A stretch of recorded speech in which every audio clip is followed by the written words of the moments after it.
ақш-тың 17 штатында ковидті жұқтырғандардың саны күрт өскен. Өткен 2 аптамен салыстырсақ, бір тәуліктің ішінде індетті жұқтырғандардың саны орташа есеппен 236 мың адам. Қазір ковид вакцинасы күн санап қол жетімді бола бастады. ақш-тағы ахуалды Нью-Йорктегі меншікті тілшіміз Талғат Алманнан білейік. Армысыз, Талғат, мен даусым естіліп тұрма? Менің білуімше, қазір осы ақш-та бір емес екі бірдей биофармацевтикалық компанияның вакцинасын егу басталды. Солай емес пе? Талғат, сіз байланыстасыз. Армысыздар, ассалаумағалейкум, Азамат, Уағалейкум қадірлі әріптестер, дұрыс айтасыздар.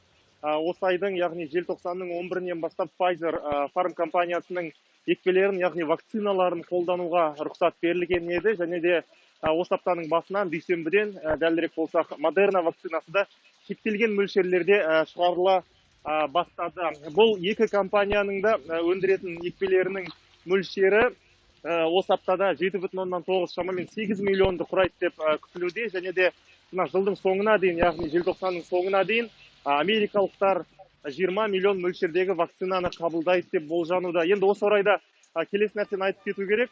Кеше ғана Трамп әкімшілігі ресми түрде Pfizer фарм компаниясының қосымша 100 миллион екпесін, 100 миллион вакцинасын сатып алатындығын мәлімдеген еді. Ал жазға дейін бұл көлем 200 миллионға дейін жетеді деп күтілуде. Талғат, вакцинаны алғаш болып қабылдайтындар жайлы қандай да бір ақпарат бар ма? Талғат?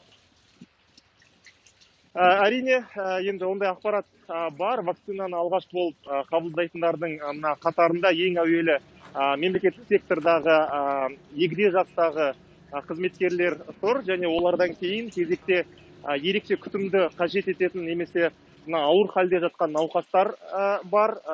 Одан кейін тізімде денсаулық сақтау саласындағы қызметкерлер тұр. Дегенмен де мынандай нәрсені айта кету керек. Денсаулық сақтау саласы дегенде де дәрігерлердің, медбикелердің барлығы дерлік екпені дер кезінде алып үлгеріп жатыр деген сөз емес. Өйткені біріншіден ол ауруханаларға жеткізілетін вакциналардың мөлшері қатаң бақылауда, яғни шектеулі.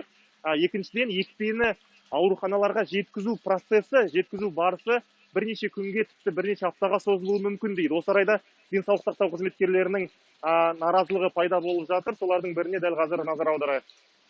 Біз сақты құралдары мен маска тағуды ойдан шығармаймыз. Дегенмен вакцинаға мұқтажбыз. Соның жеткізілуін күтіп жүргенімізге біраз уақыт болды. Қауіпті ортада жұмыс істеп жүрген біз сияқты дәрігерлерге екпені дер кезінде алу өте маңызды. Біздің де індеттен сақтанып, ауырғымыз келмейді. Енді қадірлі әріптестер, білесіздер ме, дәрігерлердің айтып жатқан наразылықтарын жан айқайында түсінуге болады. Тек ақш-тағы ғана емес, кез келген елдегі дәрігерлердің де наразылығын түсінуге болады. Өйткені қауіп қатердің ортасында жүргендер де дәл осы азаматтар.